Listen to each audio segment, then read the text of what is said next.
Hey, good morning, everyone. Just doing a little market recap or market report for May 13th, 2024. I know it is Tuesday, March 14th, but yeah, just about a day late here. Hope you guys are enjoying these market reports every week after our Sunday show. But yeah, just looking at the top, I would say top 10, but 10 books that either just came out the past couple weeks, trying to see what the current market is for those books, or books in the past that maybe you guys have slept on or forgot about, and kind of come to a consensus whether or not they're good buys or investments, or just part of your collection at a good price, or if you want to sell them, this is the price that they're going for as of right now. So without further ado, I'll get into it. This is gonna be like a quick 20 to 30 minute video, so I do appreciate everyone's support. If you do like these shows, please click that like button, tell your friends, tell them to subscribe. But without further ado, let's get into it. So this week's market report was a little tough to do. It's getting a little bit harder to find, like, just newer books for people to like think about. So I kind of go back to my old watch list from eBay, just past like just shows I've done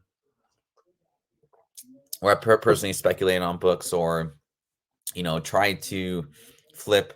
I don't do FOC as much anymore. Uh, Needless to say, I don't do it like really at all. However, there are a couple FOC books from shows that came out this past week. Shout out to Stein's Top 10, uh, and all the other. I think CBSI had a couple ones that I may have mentioned on this list, but trying to determine whether these books are good investments, or is it fear of missing out, or yes to fear of missing out. So yeah, I hope you guys enjoy these market reports and the books we're showing off today. The first book I'm going to get into is TMNT #1, the fourth print. I feel like this is the easiest one to press out of the five. It's a standard comic book size comic book. The 1 through 3 are magazine sized. They're black, so it's really easy to get color breaks on those books. But this book I feel like it's a little bit easier. It's a softer cover. It's a little more standard kind of size and all that, and it's color. So if you prefer the color kind of look versus the black and white, this is, I think, the one to go for. I remember paying like $50 for one and 9.4 like before the pandemic, and got it autographed, sold it for about 2.25, 250, I want to say. So I had a pretty good I had a pretty good return back during the pandemic days. But this book's still pretty solid. 9.4 for $100. I feel like that's really fair. Perhaps you could get this sent over to CGC or CBCS, whatever grading service you want to use, get that pressed, get that signed, and maybe get a price bump out of that. I would personally not sell this book out of my collection. I'm trying to reacquire it, and I think for 9.4, get it signed by Mr. Eastman, it's a wrap. That's a pretty good deal. So yeah, TMNT #1, the fourth print. Next book is a book that I got from watching the Top 10 Stein show. Well, one of the only shows I only watch anymore. Came out this week. So Edge of Spider-Verse #2, the Virgin variant of the Kare variant. I probably butchered that name, but evidently there's a new Venom character introduced in this book. There is a trade dress for basically cover price you can get on this book, but the Virgin variant is the one that people are seeming to go for. It's a ratio, I believe it's 1 in 25. Last sale I saw after the show was, I think, 512 for $45 raw. Oh, 511. I'm so sorry. Saturday, 511. $45 raw. I think that's fair for a newer book with a little bit of, newness, freshness going into it, as far as like creating a new market and all that. So I personally probably would not buy this book. I'm not really into the Venom variance ratios, and I really don't like it when they do Virgin variants of a regular cover A. It just doesn't really. I'd prefer either interior art, or I'd rather have new art completely by a better artist or a different artist. But if you are looking for this book, $45 raw out the gate, for the Edge of Spider-Verse 2 Virgin variant. Next book, we got Sentry #1. This is one of my personal favorite books ever. It's definitely my favorite book from the early 2000s. It's a tough as hell 9.8. So I know CGC is pretty liberal as far as like giving 9.8s out of this book, but I mean, if you have one little tiny, color break, it's a wrap. It's not a 9.8 anymore. These, these books, this Marvel Knights series, these books sat in long boxes for a pretty long time, and just with the books going back and forth, it's really tough to get a 9.8 in this book. But nonetheless, $300 for a 9.8, I think is pretty solid for, um, Sentry. He's, I wouldn't say like a beloved character, but I think a misunderstood one. It's a great read if you haven't read Sentry, like, one of my top 10 reads of ever. I have this series and I will never let it go. It's just a great read to read about. There's an SCC variant done by Jay Lee, which I think is really great. That's a little bit cheaper. Oddly enough, it's like $100 less. But nonetheless, Sentry #1, if you're still specking on Sentry coming to the MCU, I guess this is the book to get. But if you just want a good read, yeah, Sentry #1. So there you go. And I'm sure everyone's heard about this book we talked about on the Sunday show.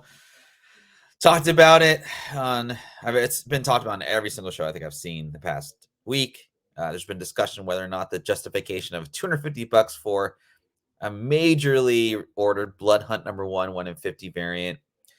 I think it's kind of cool that they put this in like a poly bag to, stop from minors buying this book, but it's cool art. If this is the first time I ever saw it, I think it'd be really cool. Like, it kind of reminds me of those. I wish he was going to do a show on it. I think today. Uh, those old kind of like Marvel. I want to say Mark Brooks did one.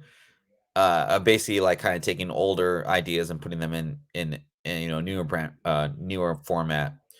But $250 for a Marvel book that just came out on a mini series. That's a really tough one for me to. That's a tough pill for me to swallow. Um, side kind of like comment. This Blood Hunt book, I really like it. I'm not going to get the other like offshoots of the other books, but I read the Dracula #1, which I thought was really good, and this Blood Hunt #1. There's a little nice twist at the end, and does not have to do with Bloodstone. So yeah, but nonetheless, Blood Hunt #1 1 in 50, $250. That is a lot of money. This is not the mini series. I apologize. This is the Wolverine ongoing series from 1988. So I think this is my favorite Wolverine character or cover. Very fine, raw, going for $50. I think that's pretty fair. If you're a Wolverine fan, you have to have this book. But I'm gonna take a look at the market on this one because I didn't do a ton of research on this.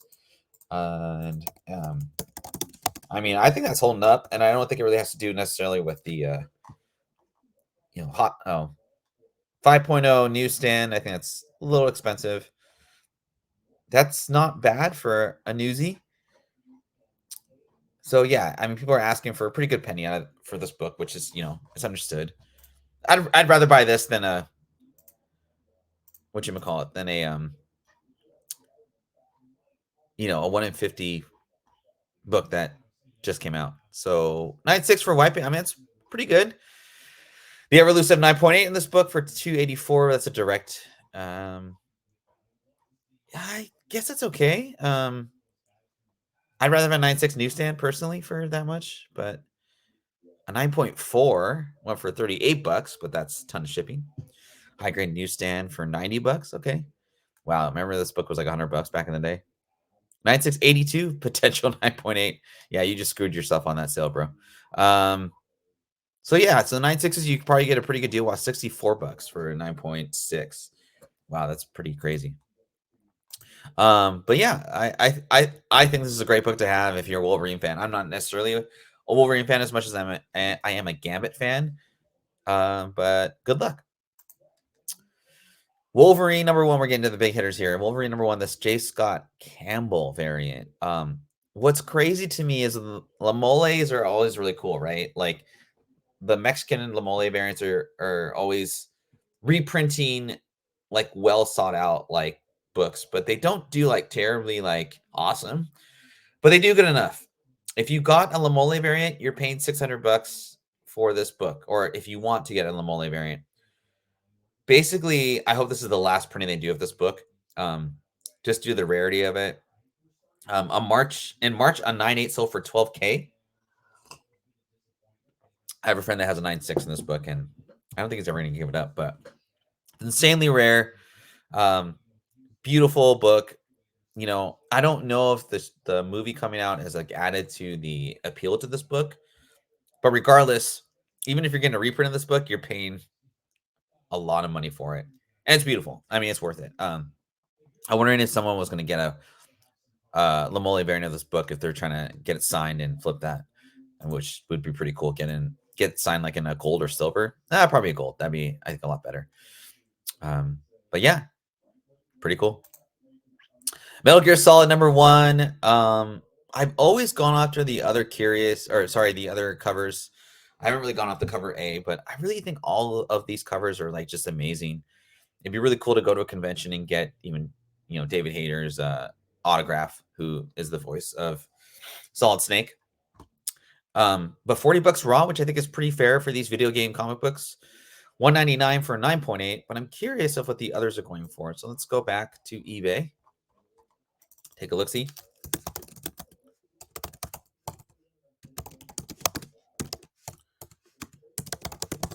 All right.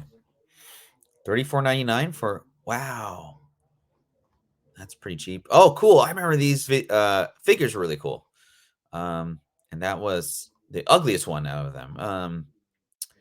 $41 for the graham cracker variant. Holy cow. And retailer incentive $4.50. That's a lot. $35 for, again, the graham cracker variant. I like this one better for some reason. I don't know why. This one's not bad. Oh man, these figures were so cool back in the day, and they were so big too. That was what was really cool about them. Do not buy this book. $84.99 for this. Wow. So yeah, the range of these other books is just kind of odd. There's no real clear indication what the market enjoys, but nonetheless, Metal Gear Solid #1, $40 for the number A raw variant or cover. Swordmaster #9 in Appreciation May API month.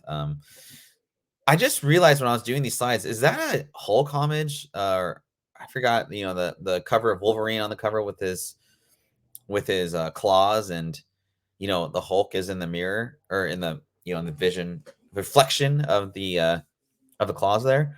I don't know. I guess it is, but nonetheless, this is a great cover. It's the first villain to show up in Swordmaster near the end. I am a huge Swordmaster fan, speculator, what have you, and I may have already speculated on this book, but I did because I loved the story, and I hope they bring him back in the comic books. But it is rumored that Swordmaster Lin Lee is going to come to the big screen in 2025. So that's just around the corner. If you believe it, it's not a bad time to get these books in 9.8. Get kind of the keys, but nonetheless, this is like my favorite issue out of the whole series. Amy Chu is the writer on this book too, so and she's a great writer. I really dig her stuff. But it's going for like $20 raw, $99 for a 9.8. I have like 3 9.8s in this book. But let's take a look. I just want to look and see if there's any more sales. Wow. Upper Deck hologram. That's pretty cool. Excuse me. That was my sale. First appearance is going for $20. 51 for 9.8. I don't see number 9s though. Huh. Oh my goodness. $575 for the Swordmaster 1 in 25 variant. Wow. Okay, this is gonna depress me. Oh well. You can't win them all, everybody. Let's see here. All right. Whoa, Iron Cat. Okay. Anyway, 9.8. I can't find any Swordmaster 9, so either people aren't selling this book or they're not looking for it. However, there are only like 13,000 in circulation of this book, so and this is a tough 9.8 just because of the color rub on the back. So Swordmaster 9, and the last, without further ado, Special Marvel Edition number 15, first appearance of Shang-Chi. Um, there's an argument to Bronze Age keys that they're not worth the money. I think they're not worth the five-figure money, and it's argumentative to the high four figures that Bronze Age is getting. I would agree that the highest, I mean, Blade's probably the one that I would put the most money towards. Black Panther, I guess, as well, but I lean more towards Blades. Tomb of Dracula number 10 is like my grail of the Bronze Age. But this is like, I think this cover does such a good job. And he's essentially like the number one Asian character of the Marvel Universe. So if they do the show right, I think this has potential. For a 9294, you're paying around 500 to 700. And I guess you think about, okay, would I rather have a 9496 of this book or like an NYX3 9.896? And I guess there's no right or wrong answer. I think it depends on what you're more into, not so much your age. So that's kind of what I think about when I think of these like other keys or Bronze Age keys, is that it's kind of hard to distinguish, like, okay, is the Marvel MCU kind of deal like still, pushing comic books prices, like, is that still intact? And it's kind of a 50-50 proposition. It's not a 100% guarantee anymore. But I feel like the Shang-Chi movie did really well, even though some people like crapped on it. It's hitting a broader audience. I think that's the big thing too. So, um, but then when I think of like MYX3, I love the story more than I actually like Shang-Chi's story, but I'm more leaning towards Shang-Chi because one, it's an older book, and he's like the marquee Asian like character. So anyway, pretty quick show today, or a video today. It's only about 20 minutes here. So I hope you guys enjoyed this market report for the 13th of May. We're almost halfway through May, which is crazy to me.